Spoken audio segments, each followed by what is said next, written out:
All right, last section of this, there's only 2 sections in chapter 9. So we're going to pick up where we left off talking about clones. We can have some disease problems because some of those diseases are passed through generation to generation. Also that we are not getting any resistance from other plants. So clones do have the potential to experience disease problems. We can overcome them with a couple of different methods. We have heat treatment or shoot tip culture. If you want to really super get into some things, we got enzyme linked immunoassays known as ELISA. So next we have propagation by cutting, Lantana. We take a piece of that vegetative tissue, put it in the right conditions, and then that will become an entire plant itself. There are a couple of types of cuttings that we will use. Stem cuttings. We have leaf cuttings.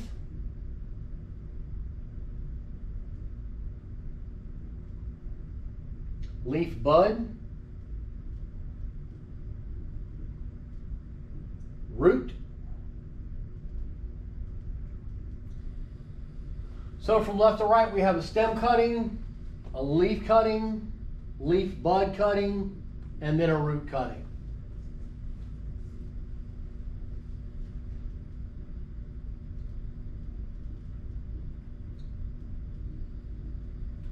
So for stem cuttings, we need to make sure that there's at least an axillary bud on each one of those cuttings.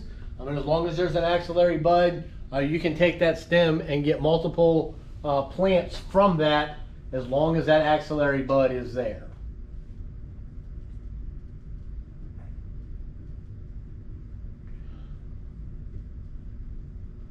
At some point though, the mother plant will not be able to recover, so you don't want to remove too many of those stems if you intend to use that plant for more cuttings. Something that we need to make sure that we're doing when we have stem cuttings, we want to make sure that there's a porous rooting medium so those plants can root and develop that root system. We want to have high humidity. We might want to minimize the light a little bit and make sure that our root zone is warm. You have to remember that meristematic tissue is separating and going through differentiation that it's typically not used to, but given the right environment and conditions, the plant will overcome and begin to form roots.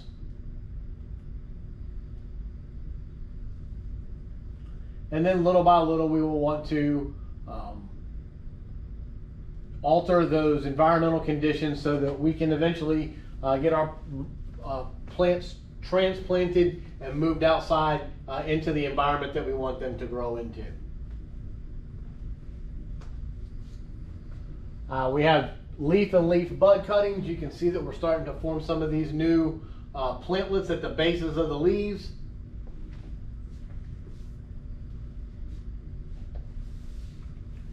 We can do a leaf cut across the vein.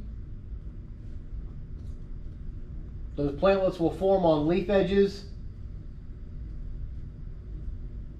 Leaf blade petiole and axillary buds. For our root cuttings, we'll want to cut those young roots from the plant, put them beneath the soil, provide that good environment, and then those adventitious stems will eventually form. Those adventitious roots will eventually will originate near the vascular tissue, but in our woody perennials, they'll actually originate in the region of the vascular tissue. Those new roots are able to establish the connection with that vascular tissue, and that's where our xylem and phloem form. We want to make sure that we have enough energy source for those roots, for those root cuttings. So we want to make sure that there's enough carbohydrates to sustain that root growth as they reach for new minerals and water, so that they can begin to facilitate photosynthesis in the part that we cut. We want to make sure that they're young plants and that they haven't passed through the stage of from juvenility into mature. So we really want to make sure that we have a young leaf tissue that is capable of vegetative growth. These are just some information about when you would want to do some of these root cuttings. We typically wouldn't deal with woody perennials, but we may deal with those herbaceous cuttings. And just as long as the mother plant is in good condition and you've got the ability to put that cutting into a ideal environment, you're likely to get some propagation, have successful propagation. When we have root cuttings, there's going to be some etiolation where that tissue kind of grows in the darkness. And we also want to use like a synthetic auxin like IBA or NAA so that we can stimulate that root growth. Again, we have it in the right ideal condition. We put the misting. We want to make sure that those roots stay wet and moist because they're going to move water into the upper regions of the shoot. Once we get that cycle and that process going, we're in a much better position. This is just some information about kind of the misting and the bottom heat. Again, you want to just make sure that you have an ideal growth condition that as temperatures decrease, that plant metabolism and also plant growth will decrease. So we want to make sure that we have our cuttings at about 75 degrees Fahrenheit. Make sure that slowly over time that we reduce the heat so that those cuttings can form roots and actually start to fend for themselves and start to grow and be adaptable to varying environments. Next, we have grafting.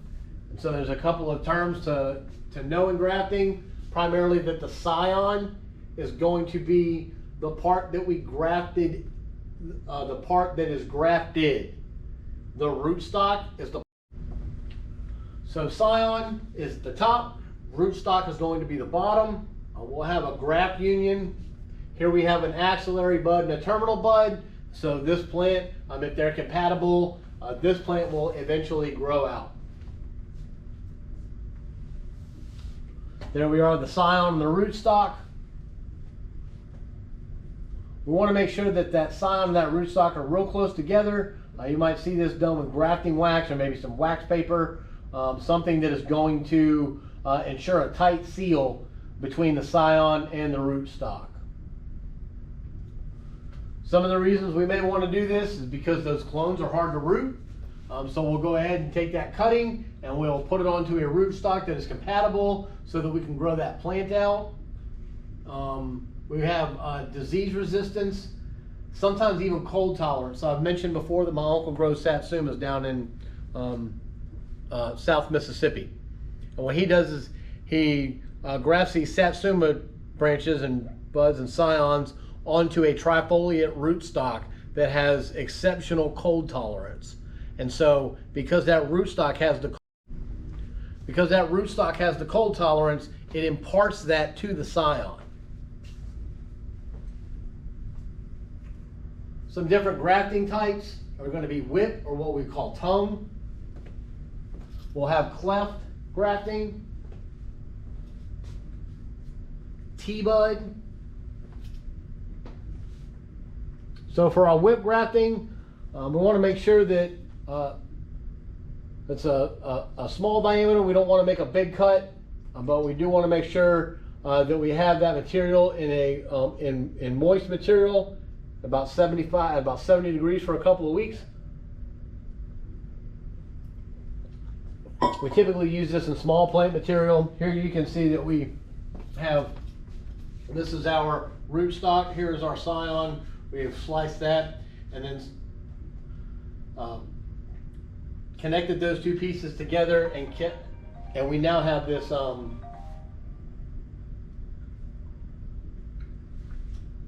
this is where we're trying to make sure that those two pieces are held tightly together so that they can start to heal.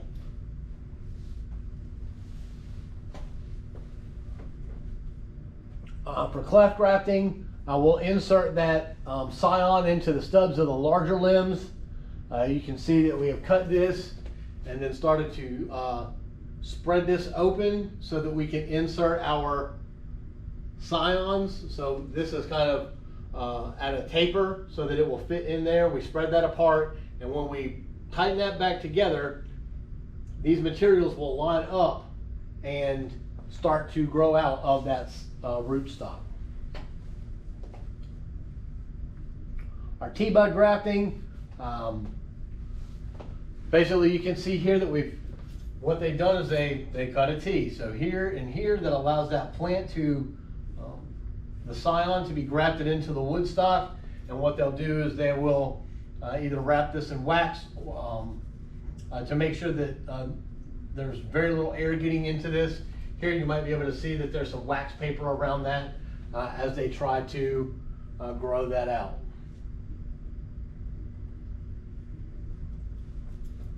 So we want to make sure that in grafting that we're getting this healing. Our callus or our parenchyma is produced by the cambium of the wood stock. We'll have some intermingling of the callus, the differentiation of the new cambium connection into the scion and the rootstock, and then eventually we will get that new xylem and phloem formed. Those will start to line up a little bit better and start to transfer those nutrients and sugars throughout the plant. We can have some incompatibility. The more distantly related the plants are, the more difficult it will be. There will be for compatibility.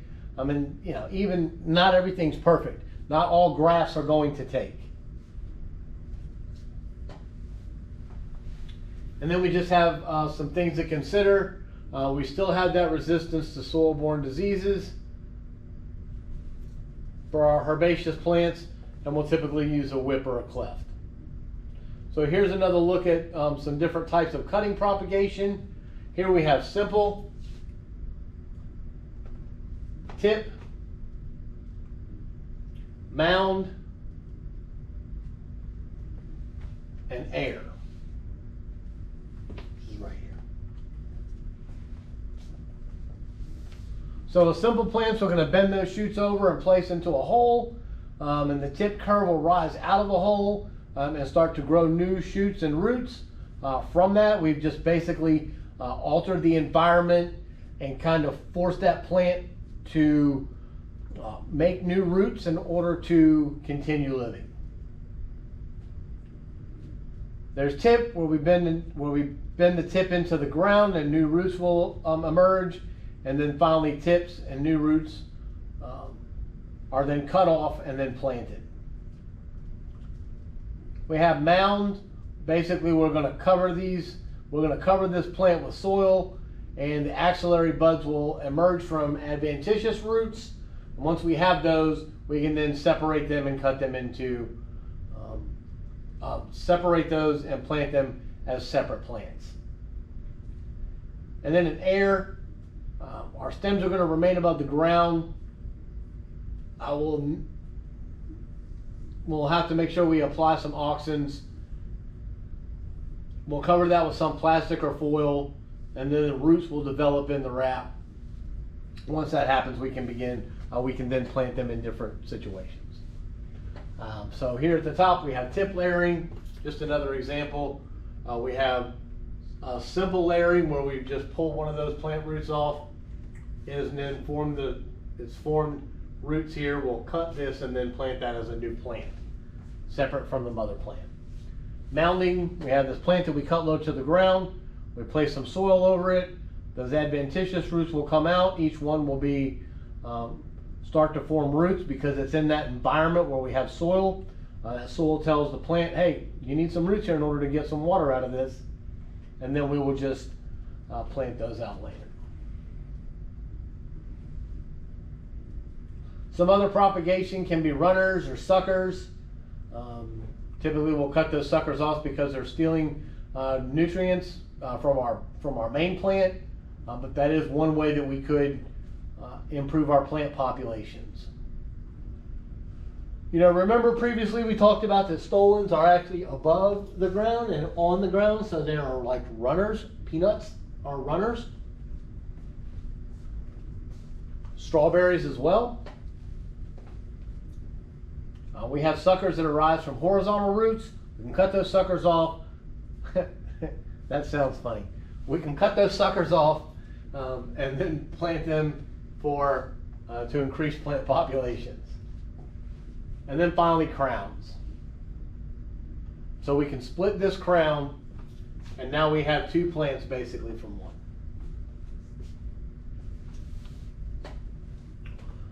You might remember this from the previous module where we talked about those bulbs and tubers and rhizomes. They all serve as food storage during dormancy.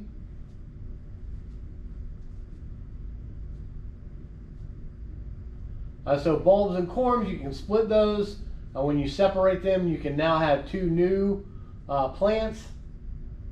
Again, we're going to separate tubers, and by cutting those, as long as there's an eye, like let's say for potatoes, if there's an eye, you can increase the amount of plants that you can get from one potato. We can do bulbs. Those axil leaves contain the buds that grow, and the more axil leaves that we have, the more plants we can produce. So such as onion, tulip, and daffodils.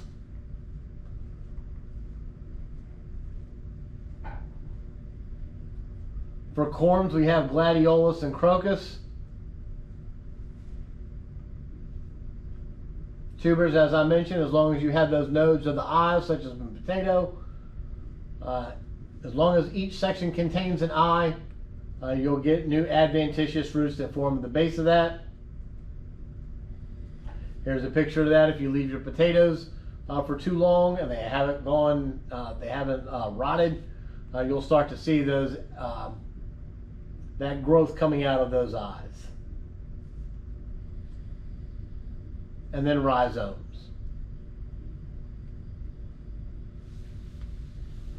There are some ways that we can do micropropagation. This is more of a biology type, biotechnology type propagation technique. We'll have this small piece of plant tissue. We'll have to place it in a sterile nutrient media. Eventually it'll develop a callus, and those calluses will differentiate into roots and shoots. Here's an example of how this works. So again, I mentioned my boss is a plant, or my old major professor is a plant breeder, and his wife does this type of work. So they work very well together. They will go out and find this one plant that's been bred, or a couple of plants. They may, the quantity of that bred plant that has those desired traits is very small, right? Because it's new. There's not a lot of replication. So what they'll do is they'll take that plant and they'll excise these small pieces of that plant tissue, and they will grow out new, like they will basically generate or clone all of these plants that have the same genetic material from this small plant. So it's one way to take one plant and make thousands of them. Again, huge numbers of plants can be generated in a short time, and then every plant tissue can be used. We'll add some mineral salts and some sugar to increase that, to provide some energy for those small calluses. We can have some growth regulators, and then we'll also add some coconut milk or some other yeast extract so that they can get the starches and some of the other sugars that they might need. So here's an example of how we can generate multiple plants from a small cell, or from cells. It's a very sterile procedure, and they've got Bunsen burners and they have to burn or heat treat most of the materials that they live with, that they work with. these containers, these magenta boxes is what they're called, those are sterilized because these little small tissues are very susceptible to any type of pathogen that might flourish in this ideal environment. Like, they keep them in this environment because they're not capable of handling air, and they need to make sure that they have light and that they're growing. And those pathogens also like that environment as well. So again, I mentioned that my major professor, he does the breeding. His wife works in biotechnology, mostly molecular biology, some genetics and genetic engineering. Yes, we are talking about GMOs. So essentially, genetic engineering is taking one gene from an individual and inserting it into another without sexual reproduction. It's basically the way it's a very quick method of generating populations without having to go through the breeding process, and it did not take, and we don't have to phenotype or genotype it and then phenotype it. We can just insert this gene into the DNA. Again, as I mentioned, genetically modified organism.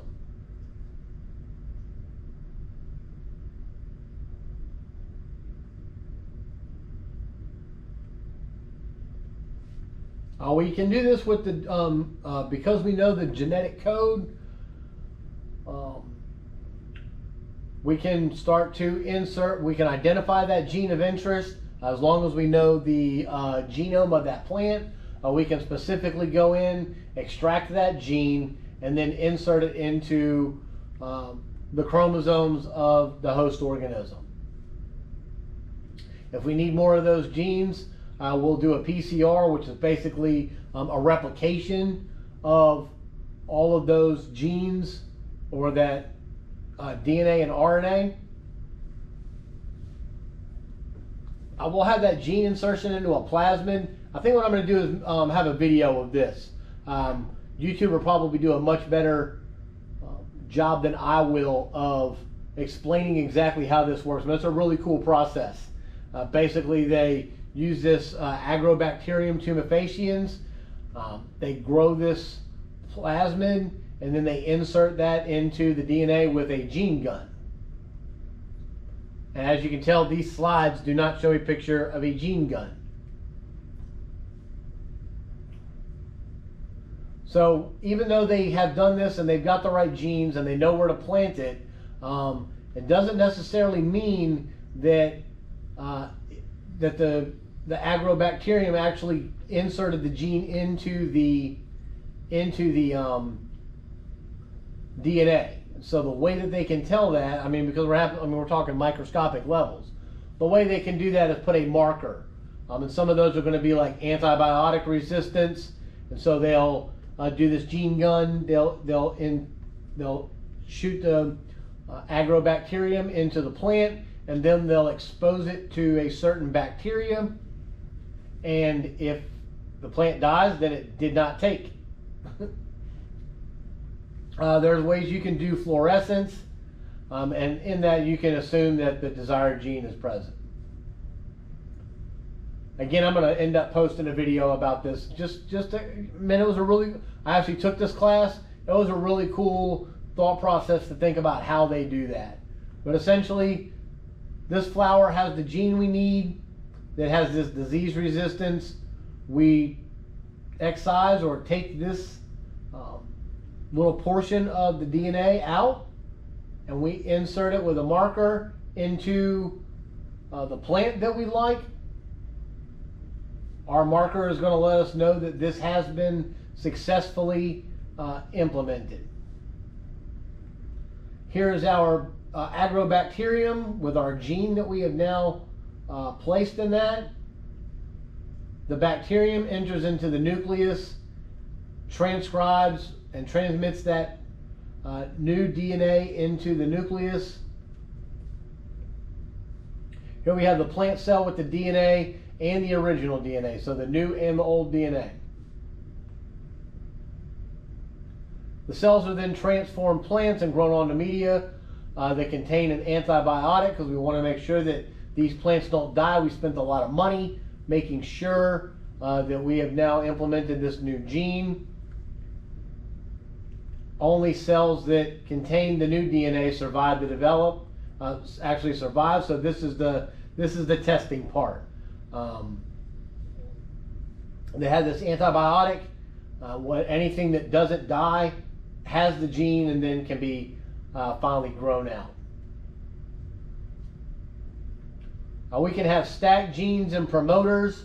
Stacked genes is when we have more than one trait. So we want to take multiple genes from different plants. We have promoters that can turn on the genes to activate at a specific time or to be inactivated. They have some really cool stuff going on with this, and this may not be related to plants, but it is related to mosquitoes. And so, and it's not necessarily that they're doing it like this. What they're doing is this thing called CRISPR-Cas9.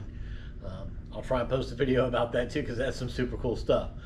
But anyhow, they have genetically modified the males of the mosquito population, and when they mate, they have this promoter that turns on once the egg is fertilized.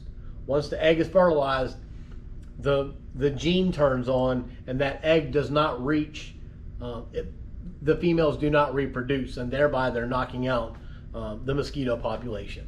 They got some crazy stuff going on.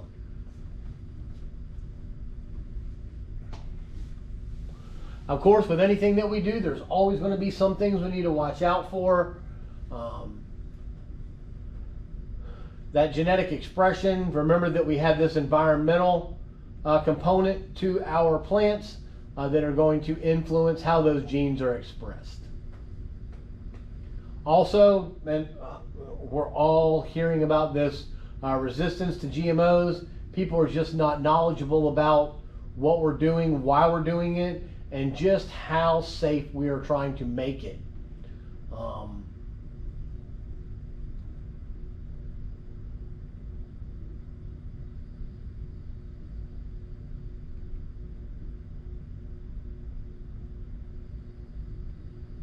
90% of our corn, cotton, and soybean are GMOs, and so I don't know how we're going to not do that and still have a sustainable agricultural system, but people still don't care.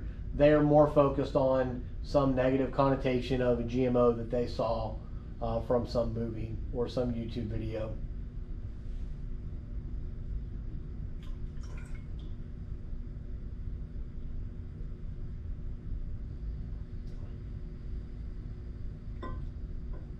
Here this is just talking about the creation of the gene to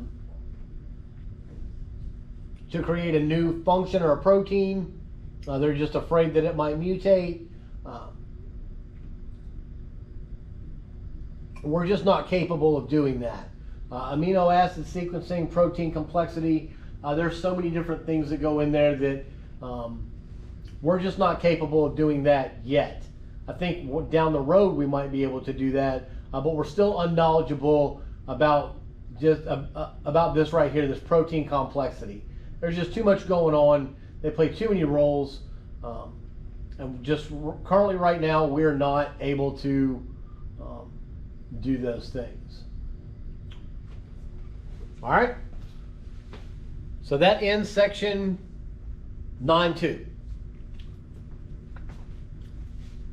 Take the quizzes, go on and go ahead and move into chapter 10, which is it should be very short. It's just going over the taxonomic classification, kind of how we go about naming and classifying our plants.